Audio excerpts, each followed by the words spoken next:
Welcome to Cigars and Hip Hop. A show about hip hop during its golden age era. Turn my mic on. We'll also be discussing cigars and drinks that we enjoy during the discussion. What's in your cup but you be smoking up. And now, let's get on with the show. So, do you guys feel like Beyonce's fan base is bigger than Jay-Z's? Yes. Hell yeah! But you also have to take into consideration that album sales don't mean shit anymore. Because it's all about streaming. Yeah, good point. So artists don't care about how much money they're making off of album sales. They care about how much streaming they're getting. I think that's where the album equivalent units come into play. Right. I don't know. I think that's what it implies. I could be wrong. Right. And you have to also remember that Jay-Z doesn't push his albums out on other media platforms. He only goes through Tidal. So is that true? Yeah. So you can only listen to that album on Tidal.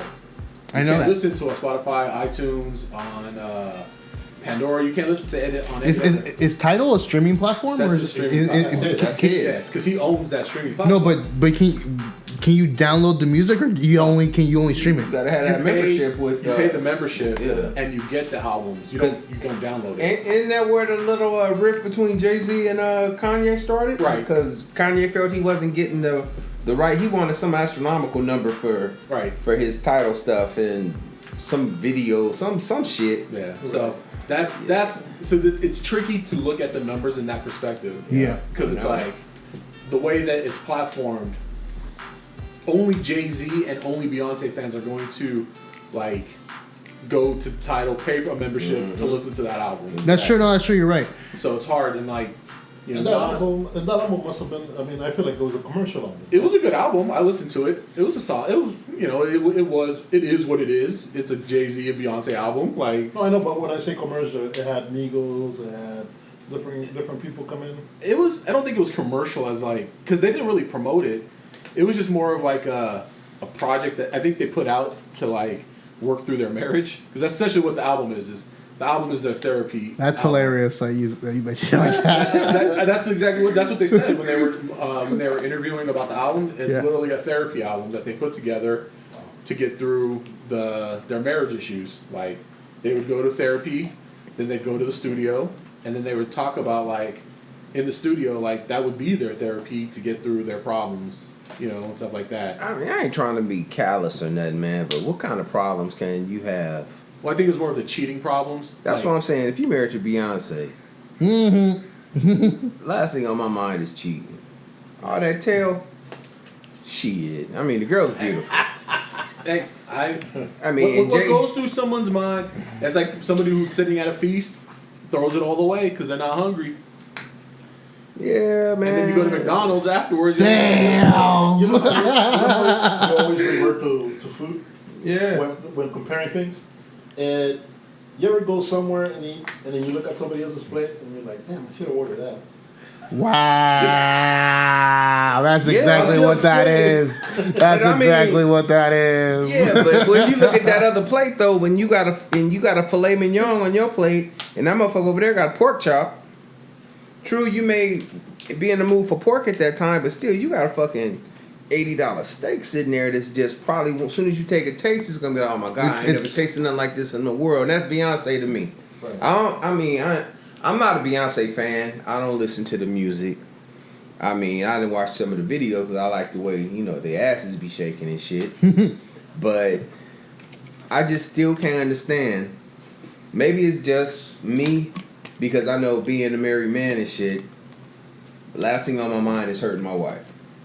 Last thing on my mind is, even when motherfucker do got a pocket full of money, it's going out, spending that I busted my ass for on some other chick.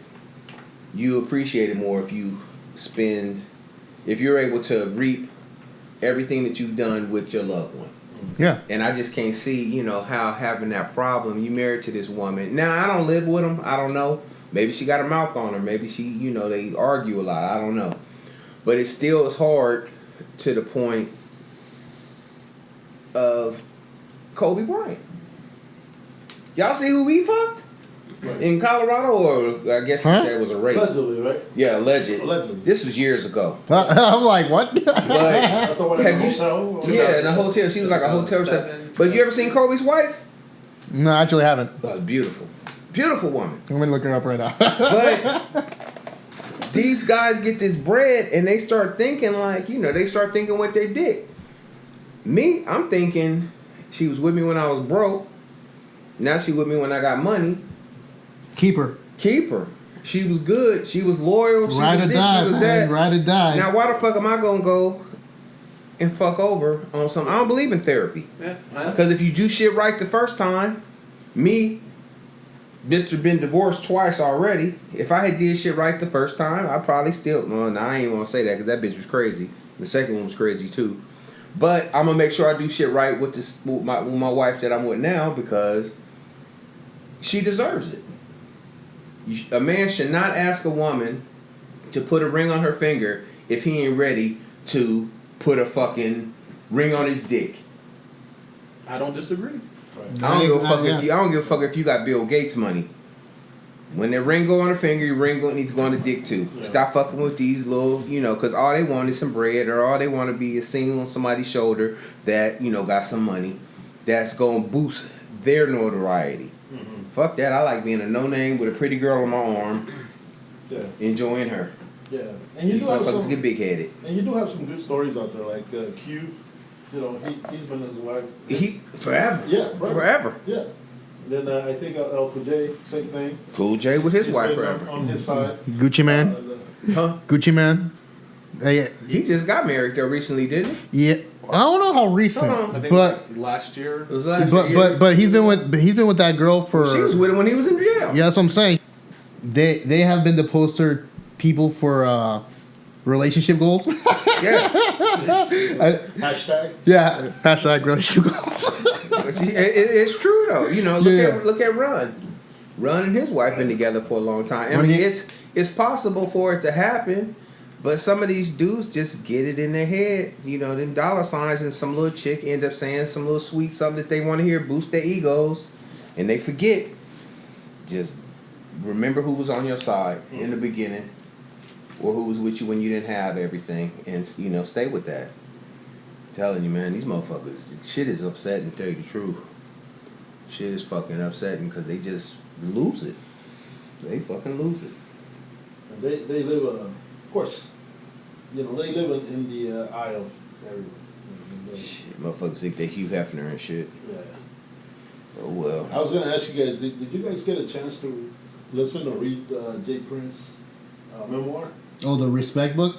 Yeah. Memoir. Yeah, memoir. He wrote a memoir. Remember a couple months like. Did That was like a month ago. it require reading? You can listen to it. If I can listen, if I can get Yeah. a ebook or yeah, a there we video Yeah, there book. is an ebook.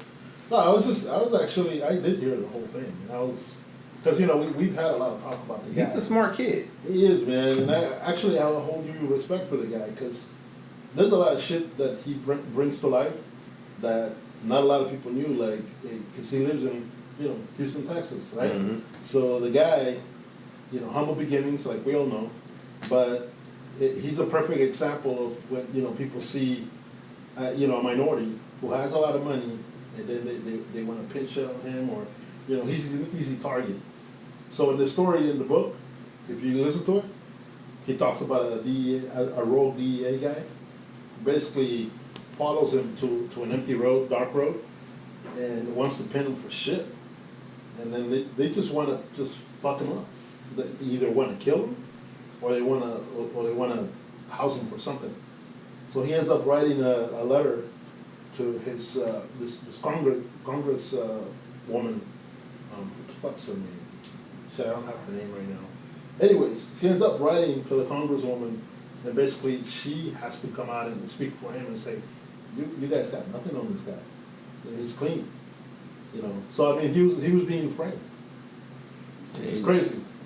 But I mean, the fact of the matter is that people love this guy so much that it's not the fact that he can call a shot. It's more like people love him so much that they'll be willing to do shit for him, even without him saying anything. Because they respect him. They love the guy. I'm gonna check that out. Yeah, Yeah, I didn't know about the his memoir. yeah. It's a crazy story. Yeah. But he definitely, when it comes, you know, like I said, he got my respect because he's definitely an ethical guy.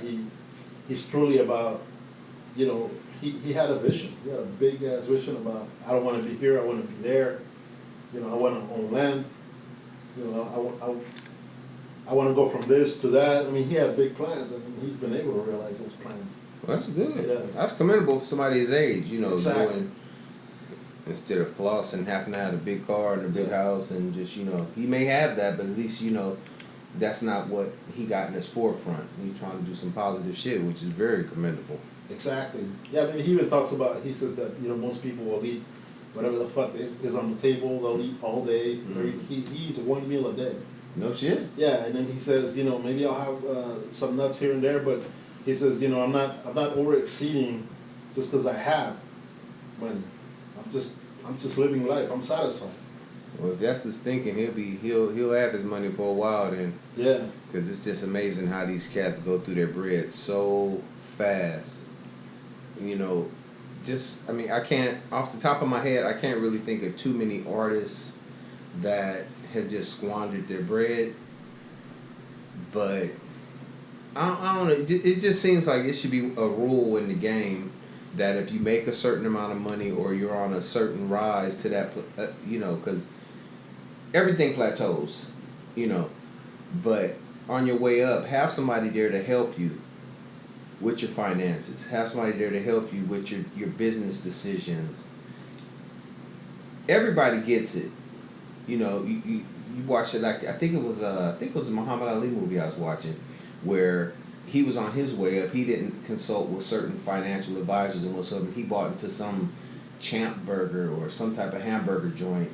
Shit went bankrupt. He lost money on it now. But if more of these artists had people behind them that would just, instead of looking at the short run, but look at it in the long run. Where am I going to be 5 years from now? As brought out earlier, when I do have that one album that flops, I need to have a little something set to the side, some type of cushion. But they don't think about it. Well, didn't E40 say don't buy? What is he? Don't buy. I forgot how much. An $80,000 car before you buy a house. Yeah, exactly, and that's what they doing. Back to the Tekashi kid. Isn't he still living in the same house he was raised in? I don't know too much about that. Well, I don't know. Well, I know he got where he just got robbed at. I think that was his own spot. But they just said up to recently he was still living, in the hood. He was still in the area. Yeah. I'm not saying by any means that you need to leave, but think if you sitting on a meal ticket. Let's just use the area around here. If you sitting on a meal ticket, are you still gonna live in Hunters Point Projects? You ain't got to leave San Francisco. You ain't got to leave the Bayview. Too many wolves. Exactly. But at least go somewhere where you'll be a little bit more safer. You got all this notoriety now, and you still want to ride through the hood. If you ain't got troops if you ain't got the boys to back you up, it's best stay. No, that's why I feel like I don't know. I don't think he's as comfortable as he used to be after that situation. I feel like he hasn't been doing as much as he used to, but then again, he still has a mouth on him. So we'll know we'll know sooner than later what's gonna happen to his career. But doesn't seem to me that it. He needs to be in the Big Brother program. Exactly. Shit. Like you brought out earlier about with some of the older rappers mentoring him, and no disrespect to 50 Cent, but if you an arsonist and I'm an arsonist and you want to stop burning shit down, you're not gonna want me as a mentor. No, because you're gonna tell me. Because I'm gonna be like, hey man, let's go burn some shit. Hey, I got a tank full of gas in the trunk. Let's go burn some shit. So 50 is the father of all controversy. Oh no, he loves to troll people. And it's entertaining. It's very, and I love when I see 50 Cent on YouTube because I know with him and the Floyd Mayweather shit, him talking about when they was doing the bucket challenge, he challenged him to read a book. Yeah, I challenge you a couple grams. You read the first page of fucking Harry Potter book. I fell out my chair laughing because the shit was just like, it reminded me of one of them old school caps that, you know, motherfucker can't read. So we just gonna keep on picking on that point because we know it's a sensitive subject. So why would Tekashi pick 50 as a mentor, knowing that you guys got the same mindset on controversy? I think it was all the way around. I think 50 saw a little. Him? I think 50 saw a little bit of himself in Tekashi to the point where he put, because he didn't before 50. Tekashi didn't have any big endorsement from any major rapper. He, if anything, he was getting a lot of hate from a lot of older rappers. And so and this, it's funny because this is right after he was beefing it with The Game. Yeah. So the fact that 50 jumped in is clouded as fuck, because it almost brings back to that beef with 50 and The Game. And so having Tekashi under his wing was almost like a slap to the face to The Game. But I don't know. I don't think it benefits 50 that much more to have him under his wing than to just like, because he not only did I think he signed him, and I don't know what gave besides the fact that he saw a little bit of himself in Tekashi. I don't see the idea where he can make money off of him. I don't. If there's any money to be made off of him, it's not going to be for long, and it's not much. And that's the thing. And that's just talking on a business standpoint. Well, maybe it's that mentality where you have this latest release from Kanye doing "I Love It" with Lil Pump. Yeah. And you were mentioning that maybe that's Kanye's maybe that's Kanye's strategy to reach a younger audience. Yeah. As sort of that's what he's thinking, anyways. But I mean, I think Big Chris is right. If I were a new rapper in the biz, believe me, I'd be knocking doors of those who came before me and say, hey man, I really got something here. Would love your advice. I'm not looking for your money, your endorsement. Yeah. I would love your advice. No, yeah. I mean, I definitely would do that. Because fuck, you got a lot. I mean, think about it this way: the fact that he took the comment that Ludacris did on live television to that extent, and he wasn't even criticizing him like disrespectfully. He was like saying that I don't know how long he's gonna last in the industry, and that was from a respectful standpoint of a businessman, and the fact that he wouldn't even take that into consideration as constructive criticism, and instead turned around to disrespect the person who gave him some sort of criticism. It might not have been much, but if I would have heard that as an artist, I would have been like, okay, I need to fix my situation so where I can get more deals in this industry. Because my longevity isn't going to last very long, according to these artists who have been here in the industry for that long. Exactly. And so that would have been my sign as far as what I would have gotten out of Ludacris's comment. But obviously we didn't see that from Tekashi. I'm pretty sure he has gotten criticism and he just doesn't take it. That's what it looks like. That's what it seems like. I don't think it's a matter of people giving him critiquing him. Oh, he's not open to it. I don't think he's. Yeah, exactly. I don't think it's like go ahead, man.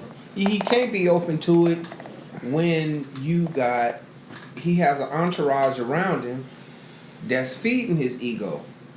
If you got 100 people around you that's telling you that you got godlike skills, that you can walk on water, and then you got that one person say, hey dude, don't do that, that's dumb. You're not gonna listen to that one person that's thinking logically. Well, you're right. You're gonna think about those 100 people that's telling you, that's feeding you all this bullshit. I mean, I'm telling you, it's been so many people that will feed you and feed you and feed you. And then when that one person come up and say, man, that shit don't taste good, this and this and that, you look at him like, man, fuck you, you crazy, I'm going with this. And that's what his mindset is right now. He's going with all these leeches around him that's feeding his ego.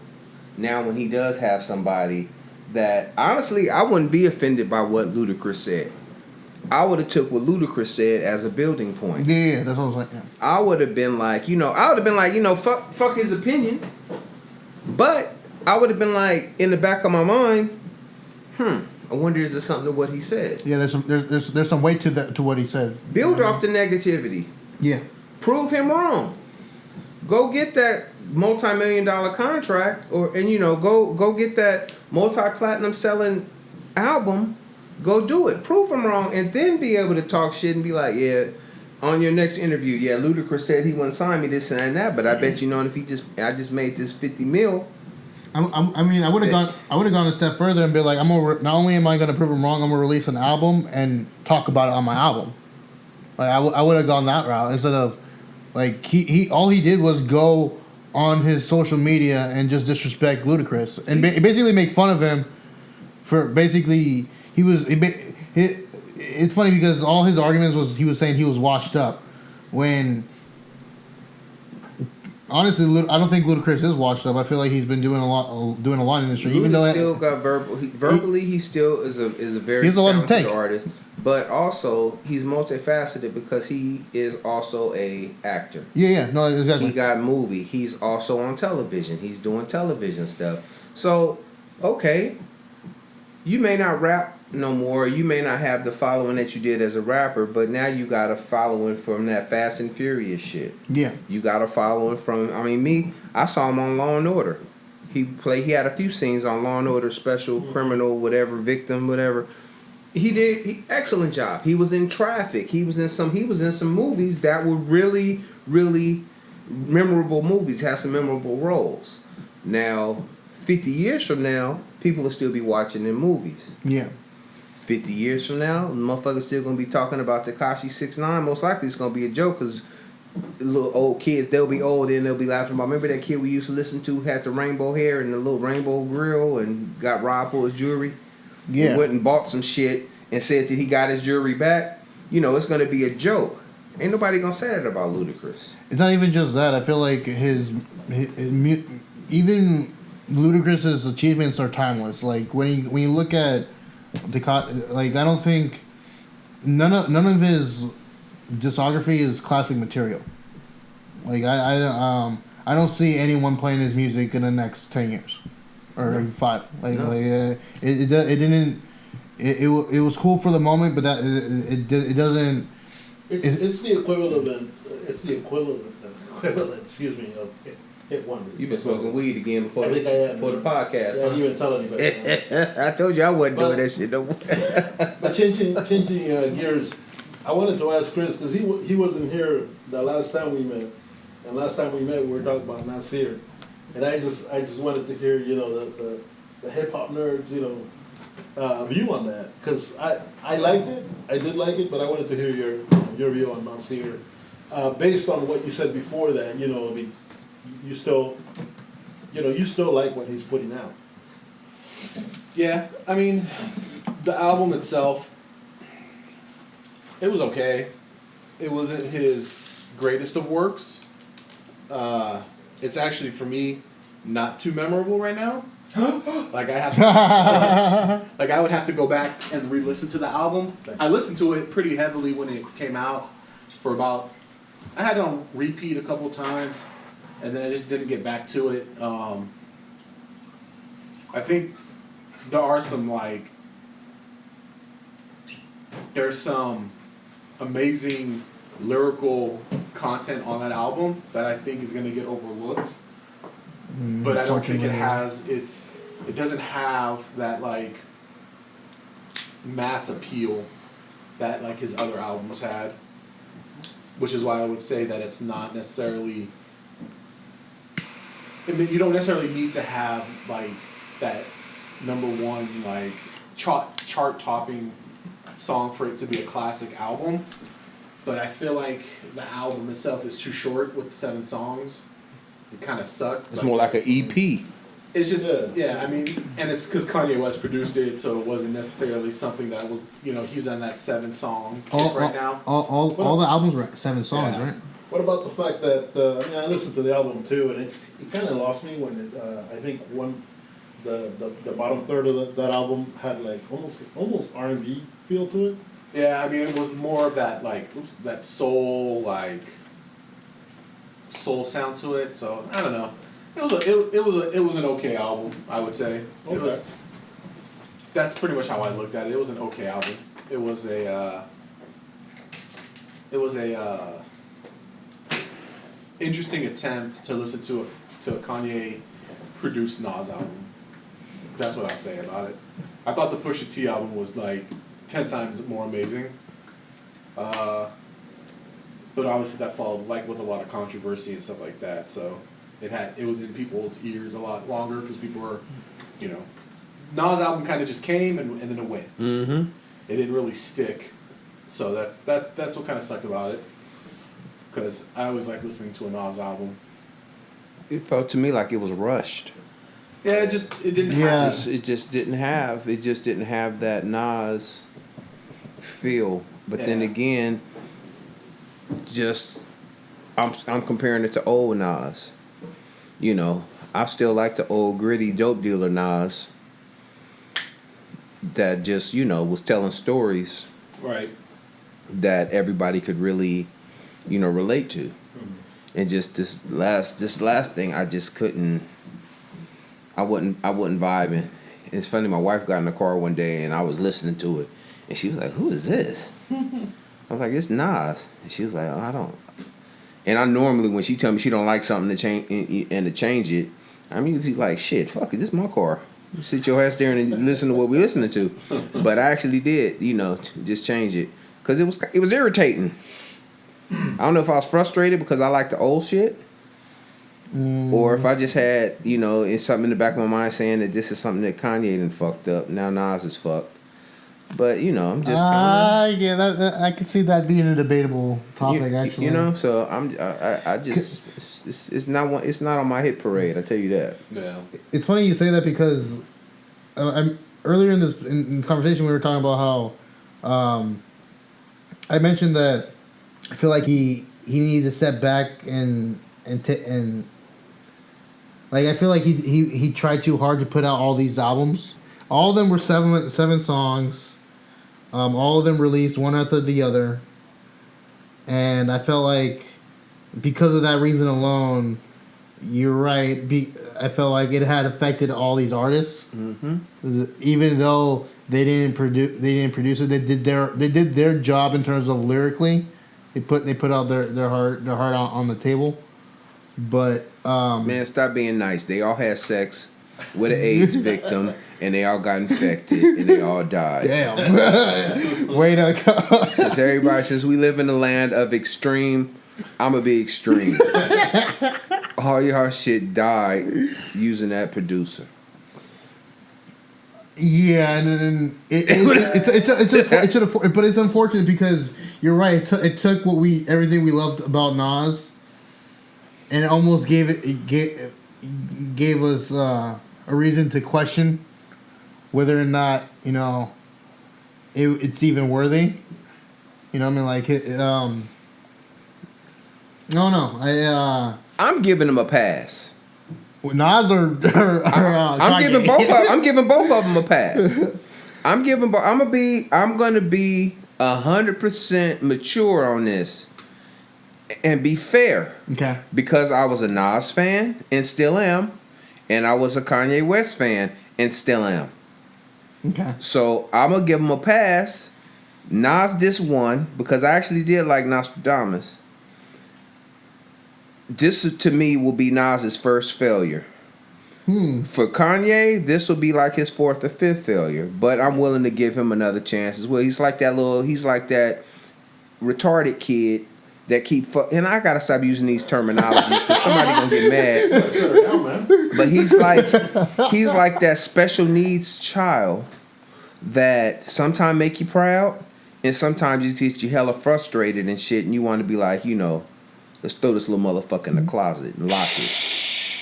That's how I am with Kanye right now.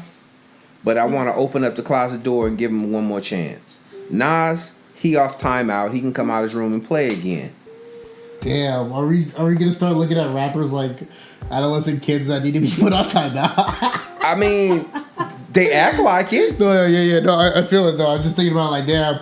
They throw temper tantrums at concerts and they do stupid shit. So, you know, I'm just being real. No, you're right. I was looking at that analogy. I was thinking about like, damn. But these motherfuckers need to grow up. They really need to sit back and think. I mean, dude, ain't nothing wrong with having creative differences. And that concludes another episode of Cigars and Hip Hop.